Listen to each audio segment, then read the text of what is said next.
하나님께서 우리가 하신 말씀은 사도행전 8장 26절로 34절까지는 말씀입니다. 복음은 모든 것을 변화시킵니다. 복음은 모든 것을 변화시킵니다. 라고는 제목으로 하나님 말씀 배우기를 원합니다. 종교개혁가 마틴 루터가 로마서 1장 17절 말씀, 복음에는 하나님의 의가 나타나서 믿음에 이르게 하나니 기록된 바 오직 의인은 믿음으로 말미암아 살리라 함과 같으니라 라고 하는 진리의 말씀 미처 깨닫지 못했을 때 자신의 죄 문제를 어떻게 해결할 수 있을까, 어떠한 방법으로 구원을 받을 수 있을까, 그것을 고민하기 시작했어요. 그래서 그가 택한 길이 무엇입니까? 고행의 길이었다는 것입니다.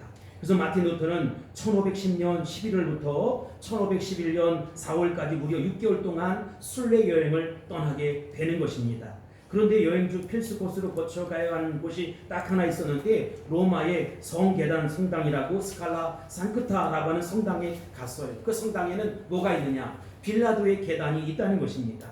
28개의 계단을 이제 오르락 내리락 하는 것이지요. 그런데 그냥 오르락 내리락 하는 것이 아니라 예수 그리스도의 십자가의 고난을 생각하면서 기도하면서 무릎으로 한 계단 한 계단 올라갔다 내려오는 것이지요. 그런데 그 계단에 뭐가 깔려 있느냐? 유리 조각이 깔려 있어요. 그래서 고난의 강도는 다르겠지만 순례자들은 예수님의 십자가 고난을 기억하면서 무릎으로 올라갔다가 무릎으로 내려오는 것이지요. 자기가 얼마나 주님을 사랑하는지 그 사랑을 표현하는 거예요. 물론 무릎에는 피가 철철철철 흐르지만 그들은 구원과 죄사함이 이루어졌다라고 생각하면서 그렇게 계단을 오르락 내리락 한 것이지요. 루터 역시 로마 순례 여행 중 이곳에 이르게 되었고 여러 순례자들과 똑같이 무릎으로 한 계단 한 계단 올라갔다가 한 계단 한 계단 내려오는 것이지요. 무릎이 깨지고 피가 터졌어요. 죄 용서함을 달라고 그렇게 하나님 앞에 몸부림쳤지만 그 고통의 강도는 더해갔지만 마음의 평안이 전혀 없었다는 것입니다. 그러던 어느 순간 그 마음속에 로마서 1장 17절 말씀이 딱 떠오르게 되었어요. 번개처럼 그의 내리를 스치기 시작했다는 것입니다. 오직 의인은 믿음으로 말미암아 살리라. 루터는 가슴이 뜨거워져 견딜 수가 없었습니다. 그래서 그 자리에서 벌떡 일어났던 것이지요. 무릎으로 기어 올랐던 계단에서 벌떡 올랐던 것이지요. 그 루터가 깨달았던 게 무엇입니까? 고행을 통해서는, 고통을 통해서는 신앙의 양심을 되찾을 수 있지만 구원이 이를 사람이 단 한 사람도 없다는 것입니다. 그래서 그가 선포한 것이지요. 오직 의인은 믿음으로 말미암아 살리라. 오직 의인은 믿음으로 말미암아 살리라. 이것이 1517년 전교개혁의 깃발이 되었고 기치가 되었습니다. 여기서 말하는 믿음이 뭡니까? 나는 죽을 죄인이었는데 예수님께서 내 죄를 대신 지고 십자가에 못 박혀 돌아가셨다는 것입니다. 나를 위해서, 내 죄값을 위해서 아낌없이 물과 피를 쏟으셨다는 것이지요. 그래서 그 주님을 믿기만 하면 구원을 얻을 수 있다. 이것을 믿는 것이 바로 믿음이라는 것입니다. 여러분에게 과연 예수님 십자가를 향한 이런 믿음이 있습니까? 나는 죄인입니다. 주님께서 나를 위해 십자가에 못 박혀 돌아가셨습니다. 그 주님을 내가 믿습니다. 나를 영원한 지옥 형벌에서 사망에서 건져 주옵소서. 하나님의 자녀가 되길 원합니다. 하나님의 자녀가 되길 원합니다. 이런 고백을 하고 싶지 않습니까? 여러분, 이 고백만 있으면 모든 사람이 다 예외 없이 하나님의 은혜에 서고 구원에 이르게 된다는 것입니다. 오직 의인은 믿음으로 말미암아 살리라. 오직 의인은 믿음으로 말미암아 살리라. 사도행전에는 성령 받은 중요한 인물들이 4명 정도 등장합니다. 그 가운데 첫 번째가 누구냐? 베드로와 요한 사도예요. 그들은 사도를 대표하는 사람들이다. 그래서 초대 예루살렘 교회의 탄생의 주역이었던 목회자들이었다는 것입니다. 또한 우리가 살펴본 두 번째 사람은 스데반이라는 것이지요. 스데반은 초대 예루살렘 교회 성도들의 대표예요. 베드로와 요한 사도가 사도들의 대표였다면 성도들의 대표는 바로 스데반 집사님이었다는 것입니다. 이제 그들은 성령과 지혜가 충만했다. 성경은 그렇게 말씀하고 있어요. 그리고 그들은 믿음의 비밀을 간직한 자들이었다는 것입니다. 또 나아가서 믿음을 사수하기 위해서 스데반 집사님은 순교의 제물이 될 정도였다는 것이지요. 그리고 오늘 또 한 사람 나타나게 됩니다. 여러분, 우리가 그 사람을 발견하게 되는데 그 사람이 누구지요? 바로 빌립 집사님입니다. 빌립은 스데반같이 성령과 지혜가 충만했다. 그리고 초대 예루살렘 교회 성도의 대표 가운데 한 명이었다라고 성경은 소개하고 있습니다. 스데반이 순교자였다면 빌립은 전도자였습니다. 그는 특별히 전도의 은사를 받아서 예수 그리스도의 복음, 십자가의 복음, 생명의 복음을 뜨겁게 전하는 개인 전도자였다는 것입니다. 우리가 먼저 살펴볼 내용은 성령 받은 사마리아인의 모습입니다. 25절입니다. 시작. 두 사도가 주의 말씀을 증언하여 말한 후 예루살렘으로 돌아갈새 사마리아의 여러 마을에 복음을 전하니라. 아멘. 여러분, 베드로와 요한 사도는 사마리아의 복음을 받았다라는 소식을 듣고 즉각적으로 찾아갔어요. 신방을 한 것이지요. 베드로와 요한 사도가 사마리아에 가서 한 일이 뭡니까? 오직 한 가지, 구원받은 이들에게 성령 세례가 임하도록, 성령의 강력한 기름 부으심이 임하도록 기도했던 것이지요. 이것이 너무나 중요하기 때문에 다른 일 하지 않고 다른 데로 가지 아니하고 오직 한 가지 일, 성령 받기 위해 기도했다는 것입니다. 안수하면서 기도했을 때 그들의 강력한 성령의 기름 부음이 임했다는 것이지요. 기적이 나타나고 능력이 나타났다는 것입니다.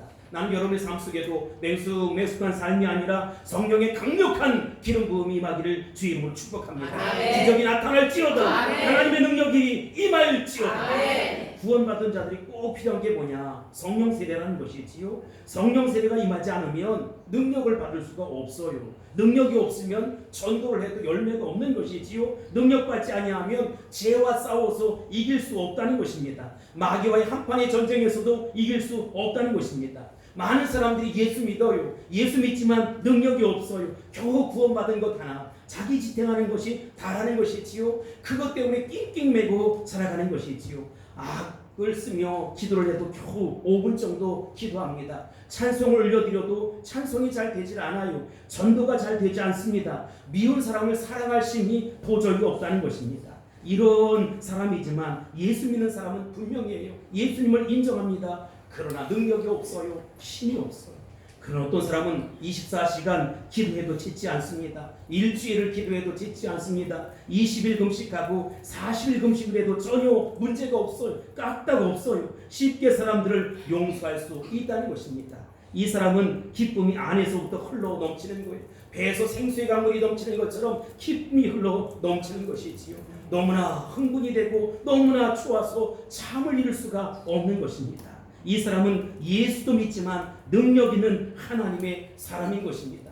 나는 여러분 모두가 다 능력 있는 하나님의 사람이 되기를 주의 이름으로 선포합니다. 아멘. 저는 여러분이 이런 능력을 다 가졌으면 좋겠어요. 베드로와 요한이 기도해 줄 때 사마리아의 그리스도인들은 예수를 믿을 뿐만 아니라 성령의 능력을 받게 되었다는 것입니다. 그들은 두 사도가 주의 말씀을 증거하고 전하고 예루살렘으로 돌아간 후에도 이제 그 은혜를 받았고 능력을 받았기 때문에 사마리아 전역을 돌아다니면서 십자가의 복음, 생명의 복음을 전했던 것이지요. 우리 여기서 굉장히 놀라운 하나의 현상 내지는 원리를 발견하게 되는 것입니다. 그게 뭐냐? 성령이 임하면, 성령의 강력한 기름 부으심이 임하면, 성령의 세례를 받으면 스스로 나가서 전도하게 된다는 것입니다. 전도는 누가 시켜서 하는 것이 아니에요. 스스로 하는 것이지요. 무슨 일이든지 누구가 시켜서 하면 시킬 만큼만 하는 것입니다. 그러나 스스로 일하면 그 이상의 일을 하는 것이지요. 시켜서 하면 월급을 요구합니다. 노동의 대가를 요구하는 것이지요. 그러나 스스로 하는 것에는 노동의 대가가 없다는 것입니다.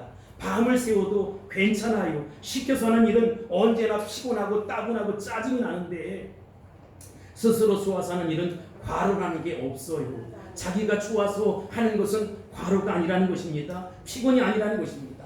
나도 모르게 몸은 지치지만 기쁨이 넘쳐나고 즐거움이 넘쳐나고 보람을 갖게 되고 가치를 발견하게 되는 것입니다.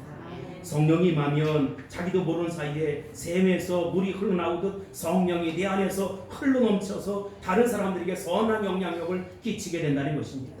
그 사람이 한번 신고 웃으면 다른 사람의 얼어붙었던 마음이 확 풀리게 되는 것이지요. 놀라운 것입니다. 그 사람이 말을 한번 하면 상처받았던 영혼들이 치유받는 놀라운 역사가 일어나는 것입니다. 그 사람이 기도하면 귀신이 벌벌 떨고 떠나는 것입니다. 한 길로 왔다 7길로 물러가게 되는 것입니다. 이게 뭐냐? 바로 성령의 능력이라는 것입니다. 나는 여러분 모두가 다 성령의 능력을 받게 되길 바랍니다. 성령의 능력을 받을지어다 그렇게 되기를 선포합니다. 오순절날 성령이 맺을 때 제자들은 변화를 받아서 모여든 사람들의 난 곳 방언으로 다 말하기 시작했어요. 성령이 임하니까 한 곳에 모여있던 그들은 그곳에 도저히 있을 수가 없었어요. 그래서 그 자리에서 벌떡 일어나는 것입니다. 그리고 자기가 경험하고 체험하고 목격했던 예수님을 말하기 시작하는 거예요. 스스로 하기 때문에 그 얼굴에는 기쁨이 넘쳐나는 것이지요. 자원한 마음이 있었기 때문에 선포하는 그 말에는 설득력이 있었고 능력이 있었다는 것입니다. 그게 바로 성령의 역사라는 것이지요. 나는 우리 물된 동산교회 모든 성도들이 다 그런 역사를 일으키는 주인공이 되기를 주 이름으로 선포합니다. 그렇게 될지어다. 예수님에 대해서 말하고 싶고 견딜 수 없고 잠을 이룰 수 없어서 그들은 사마리아촌 뿔뿔이 흩어져서 십자가 복음을 전하기 시작했어요. 오늘 본문의 사마리아의 모든 촌에 흩어져서 복음을 전했다라는 말이 나오는데 이것은 단순해 보이지만 엄청난 그 예수 심장 가지고 하나님의 능력이 나타나기 시작했다는 것입니다. 일제 강점기 시절에 이 그림이 하나 나올 터인데 예수 천당을 외치면서 복음을 전했던 최권능 목사님이 계십니다. 저는 그분을 사모해요. 저도 그렇게 되기를 소원합니다. 그는 일본 경찰에 이제 붙잡혀서 고문을 당합니다. 그래서 일본 경찰이 한 대를 때리면 예수, 또 한 대를 때리면 천당, 예수 천당, 예수 천당하는 거예요. 그 전도법이 바로 예수 천당입니다. 저는 그분이 성령 충만한 하나님의 종이라고 확실히 믿습니다. 여러분도 하루 종일 예수님만 생각할 수 있게 되길 바랍니다. 환경이야 어떻든 조건이야 어떻든 상황이야 어떻든 환경을 뛰어넘고 조건을 뛰어넘고 상황을 뛰어넘게 하신 주님만 기억할 수 있게 되길 바랍니다. 내 삶이 어떻든 천국을 소유하고 늘 천국을 바라볼 수 있게 되길 바랍니다. 순수하고 뜨거운 이 열정, 입을 틀어막아도 예수 그리스도를 말할 수밖에 없었던 그 마음의 사마리아 사람들에게 임했어요. 그래서 그들은 뿔뿔이 흩어져서 전도하기 시작했다는 것입니다. 유명한 화이트헤드 박사가 있어요.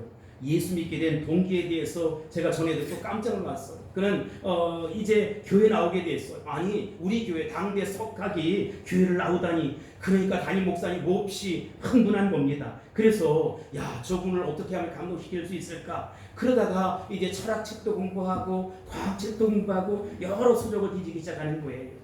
그리고 나중에 시간이 되어서 담임 목사님이 이제 이 석학을 만나게 되었어요.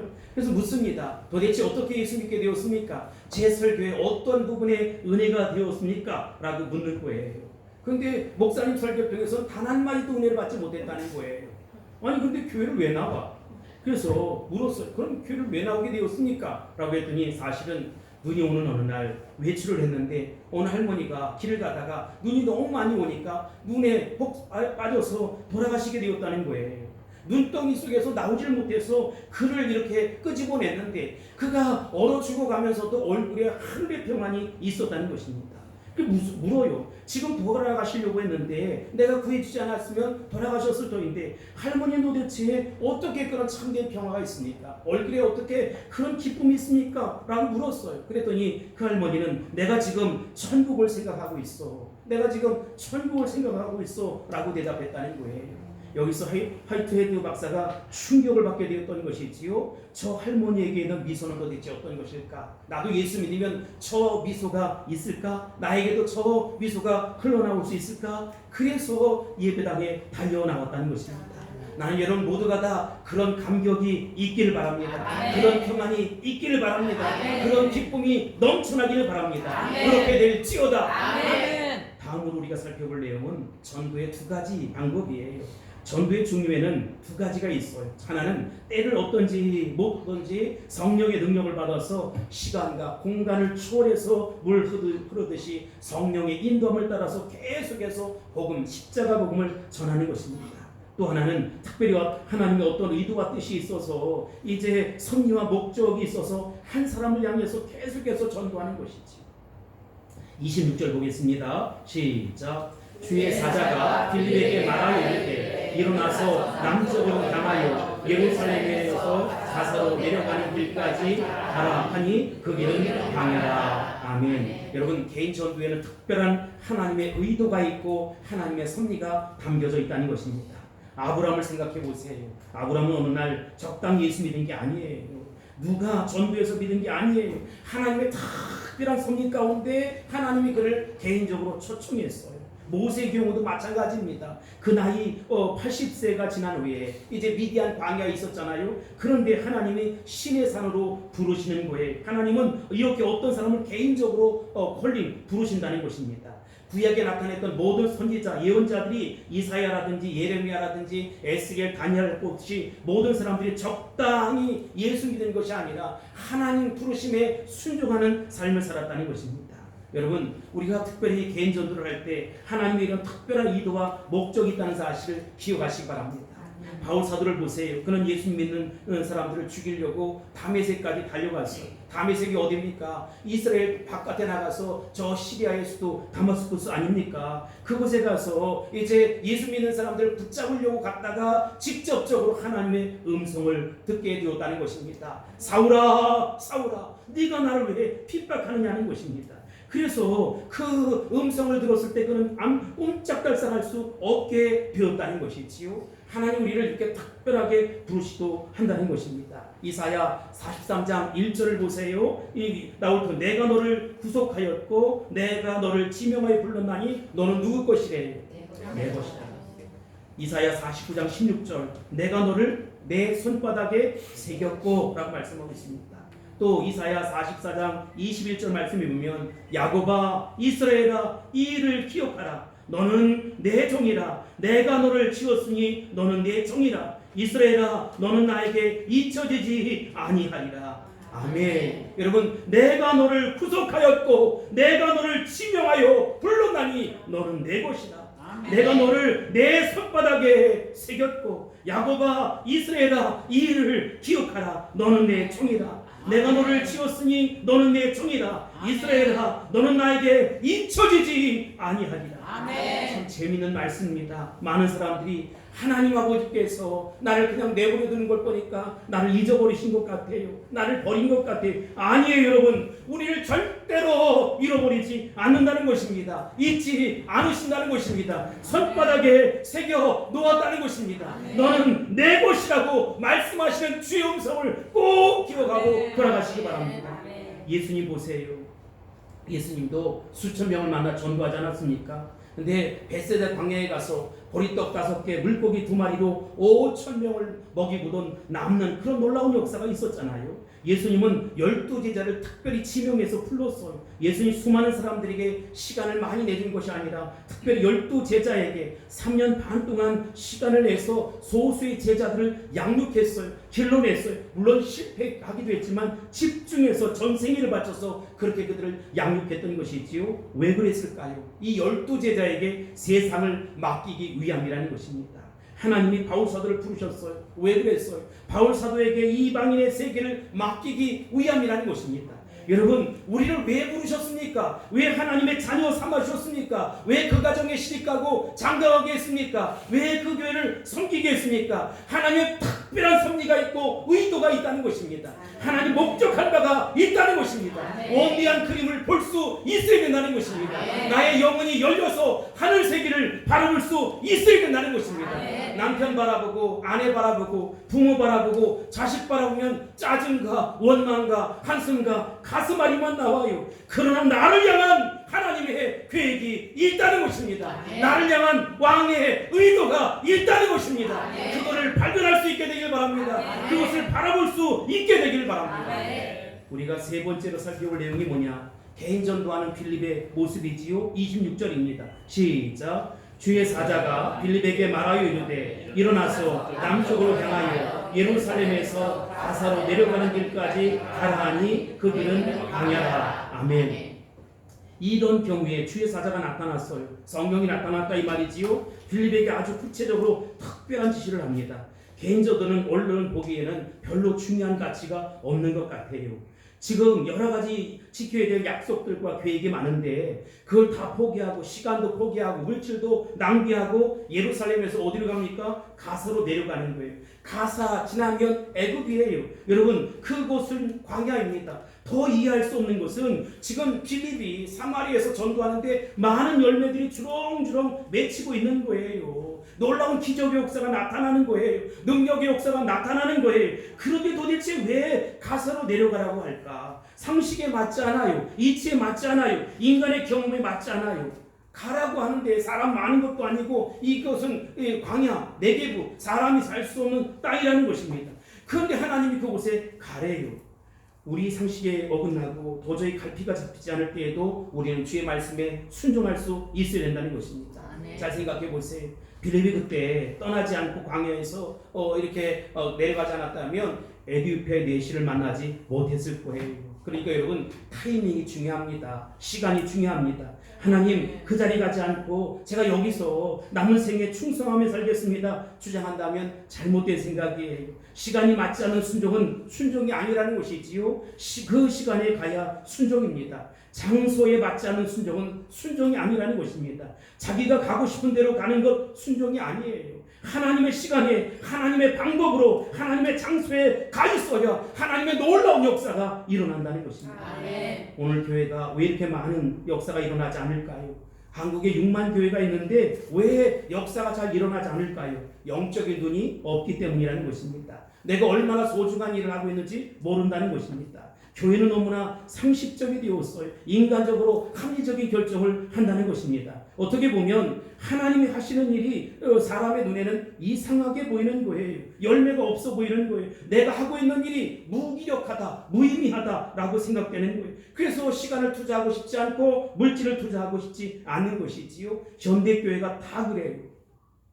제가 이번에 총회를 갔다 왔는데 보고에 의하면 코로나19 바이러스 때문에 3년 반 동안 한국교회가 12,000교회가 문을 닫았다고 해요.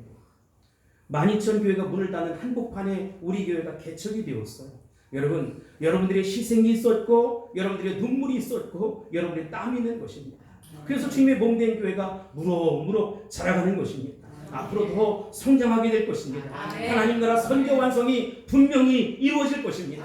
교회가 부흥하는 시기냐, 지금이 개척의 시기냐, 지금이 하나님 나라 이야기할 때냐? 아니에요, 여러분. 그 사탄의 장난이에요. 지금도 하나님은 부흥을 원하신다는 것입니다. 개척을 소원하신다는 것입니다. 여러분을 들어 쓰시고 사용하길 원하신다는 것입니다. 개인도 마찬가지예요. 왜 내 삶 속에 기적이 일어나지 않을까? 내 삶에 왜 이렇게 어려운 시간 낭비, 물질의 낭비, 세월의 낭비일까? 아니에요, 여러분. 여러분을 향한 놀라운 하나님의 계획이 척척척척 진행 중에 있다는 것입니다.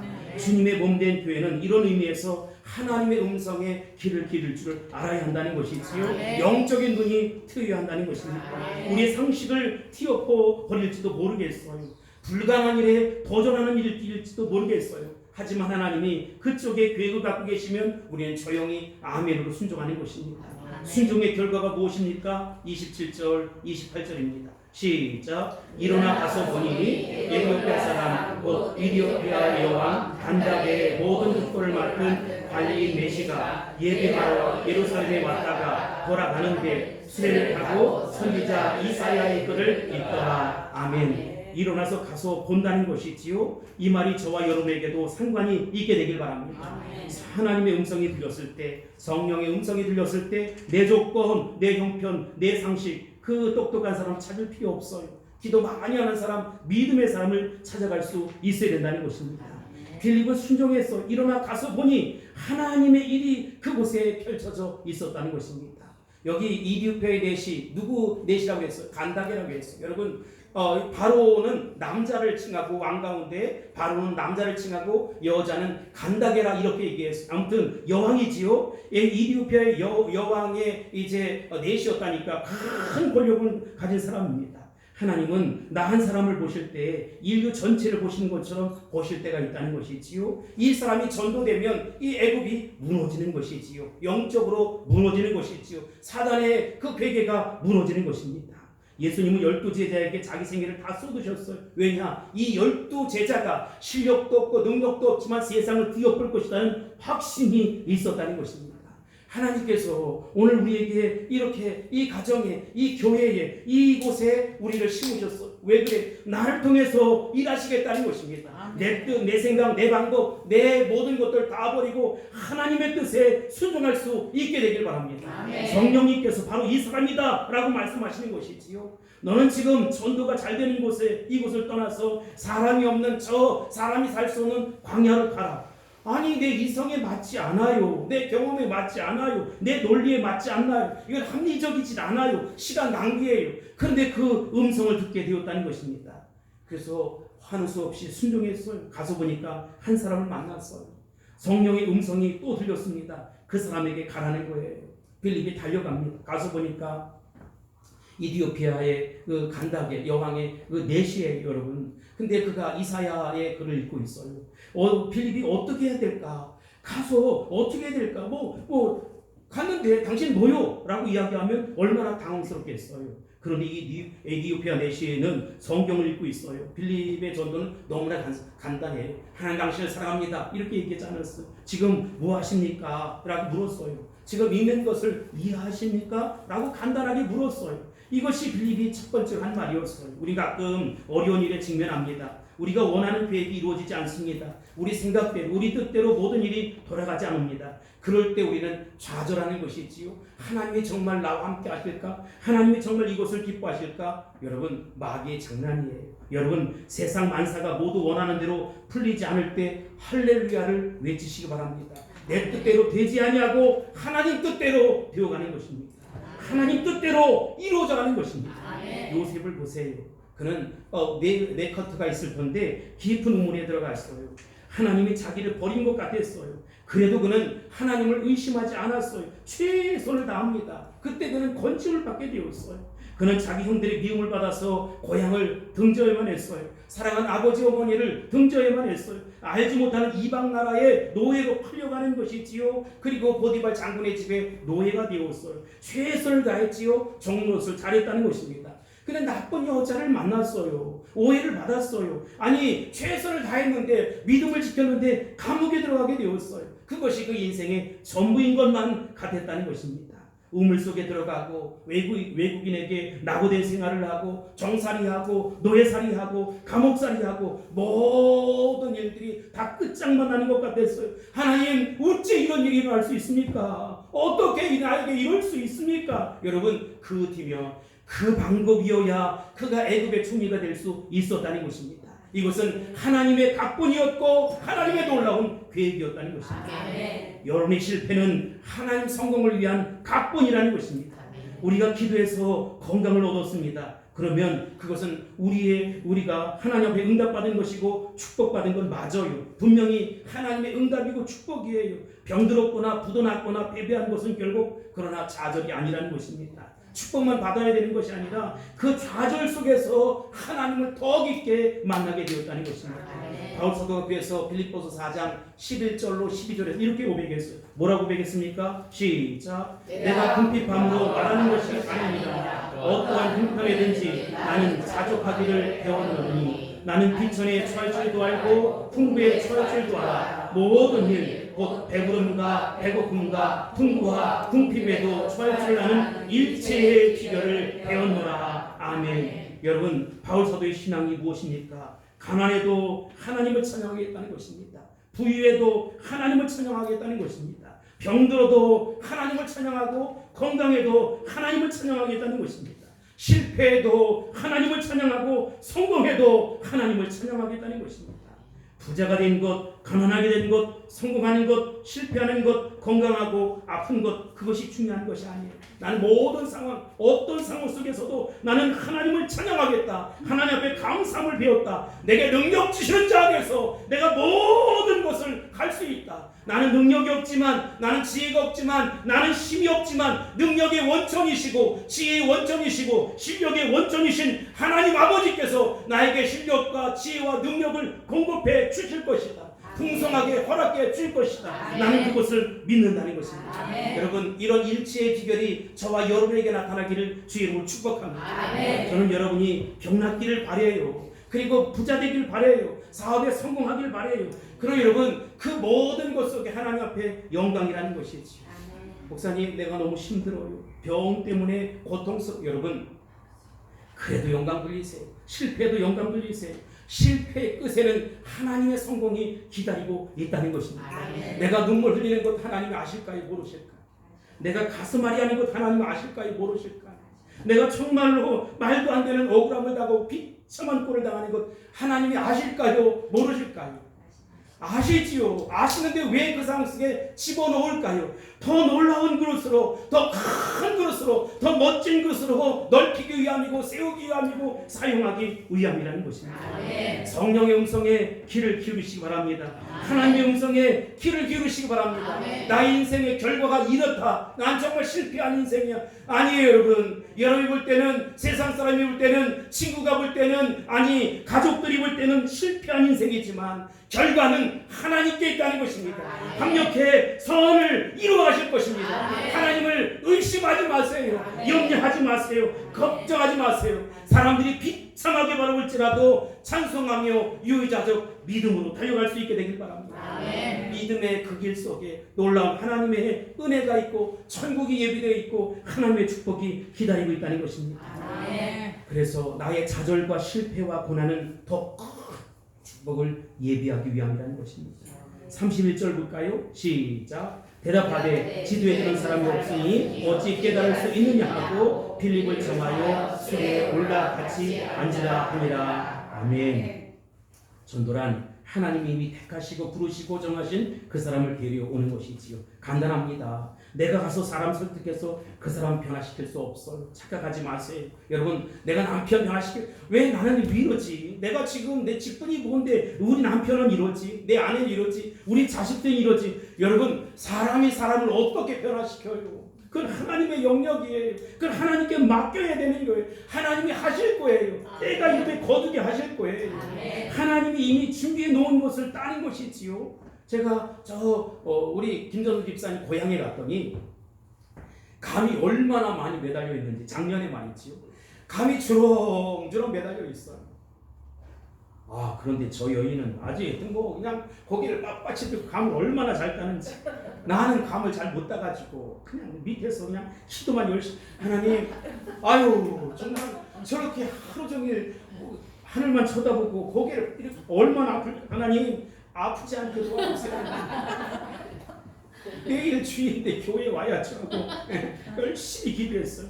근데 놀라운 것은 하나도 우리가 전도하는 이유가 누가 택한 그릇인지 모르잖아요. 그러니까 가서 전도하는 거예요.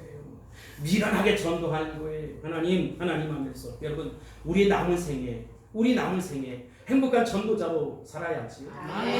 내 친구에게 1년을 살지 한 달을 살지 이렇게 하지 못해서 100년을 살지 10년을 살지 이렇게 바꿔 불렀더니 나도 안다는 거예요. 1년을 살지 한 달을 살지 참 대단해. 근데 아무튼 말이죠. 은혜가 얼마나 되는지 알 수 없어. 여러분, 마지막으로 살펴볼 내용이 빌립을 만난 넷의 모습이에요. 우리가 또 하나 재밌는 것을 발견하게 돼요. 에티오피아 넷이 간다게 여왕의 넷이라면 굉장히 신분이 높은 사람이고, 그런데 빌립에 가서 당신이 있는 것을 깨달을 수 있습니까? 라고 했더니 그 사람이 놀랍게도 여기 올라타라는 거예요. 마차를 타라는 거예요. 주의 이름으로 가면 대접을 받는 거예요. 성령의 이름으로 가면 대접을 받는 거예요. 아멘. 하나님의 이름으로 가면 대접을 받는 거예요. 아멘. 여러분, 이 땅에서 아무도 알아주지 않는다. 하늘의 상이 큽니다. 아멘. 남편이 나를 알아주지 않았다. 하늘의 상이 큰 거지. 아멘. 목사님, 남편도 알아주고 하늘의 상이 컸으면 됐어요. 욕심이에요. 그런 경우는 별로 없어요. 우리 남자 여기 장로님, 안수 집사님들만 그러시지 대부분의 사람들은 안 그래요. 여러분, 그러니까 참으세요. 우리가 서로 하나님 말씀 안에서, 성령 안에서 서로 존귀 여겨야 되지만 믿음이 달라요. 믿음의 그릇이 달라요. 신앙이 달라요. 그러니까 왜 당신은 나를 이해하지 못하니? 당연하지. 하늘의 상이 크니까 하늘의 상을 바라보고 가라는 것인데, 내시는 빌립을 제일 좋은 자리에 앉혔어요. 그리고 흥분한 점을 질문합니다. 뭐라고 질문해요? 32절로 34절입니다. 시작. 읽는 성경 구절은 이것이니 이로써 그가 도살할 자에게로 가는 양과 같이 끌려갔고 털 깎는 자 앞에 있는 어린 양이 조용함과 같이 그의 입을 열지 아니하였도다. 그가 굴욕을 당했을 때 공정한 재판도 받지 못하였으니 누가 그의 세대를 말하리요. 그의 생명이 땅에서 빼앗기리로다 하였거늘 내시가 빌립에게 말하되 청하되 내가 묻노니 선지자가 이 말한 것이 누구를 가리키느냐 자기를 가리키느냐 타인을 가리키느냐. 여러분 내시의 관심이 어디 있었지요? 그 호기심이 어디 있었지요? 이사야서에 나오는 이 사람이 과연 누구냐라고 하는 거예요. 여러분 대답해요. 이 사람이 누굽니까? 참 여러분을 만났어요. 근데 내시는 몰라요. 인류사회에 던진 최대의 질문은 그가 누구냐라고 하는 것입니다. 예수 믿는 사람을 핍박하러 가던 사울은 다메섹에서 성령의 빛을 쏘이게 되어 눈이 멀었잖아요. 사울아 사울아 어찌하여 나를 박해하느냐. 이때 사울이 무슨 말을 합니까? 주여 당신은 누구십니까? 당신은 누구십니까? 에디오피아 내시가 지금 강렬하게 호심을 갖고 하는 질문이 누굽니까? 그가 도대체 누구냐는 것입니다. 여러분 이런 질문을 강렬하게 할 수 있게 되길 바랍니다. 왜 나를 이렇게 힘들게 하셨을까? 왜 나를 이렇게 어렵게 하셨을까? 단단한 믿음으로 굳센 믿음으로 하나님 영광을 위해 살라는 것입니다. 여러분들이 그렇게 희생하며 살았기 때문에 자녀들이 복되게 살아가게 될 거예요. 믿어주십니까? 목사님 내가 잘 사는 걸 원하지 우리 자녀들이 잘 사는 걸 원합니까? 이런 사람은 오늘 빨리 짐 싸가지고 집에 가야 돼요. 여러분 자녀들이 복되어야지. 여러분들이 받지 못하는 것 하늘의 상급으로 덧입혀질 것이고 여러분들의 기도를 고스란히 받고 자녀들이 복되게 잘 살 거예요. 여러분 그것을 키워갈 수 있게 되길 바랍니다. 짧은 시선으로 바라보고 힘들 것이 아니라 넓은 시선으로 먼 시선으로 바라보고 은혜를 받을 수 있게 되길 바랍니다. 하나님을 의지할 수 있게 되기를 바랍니다.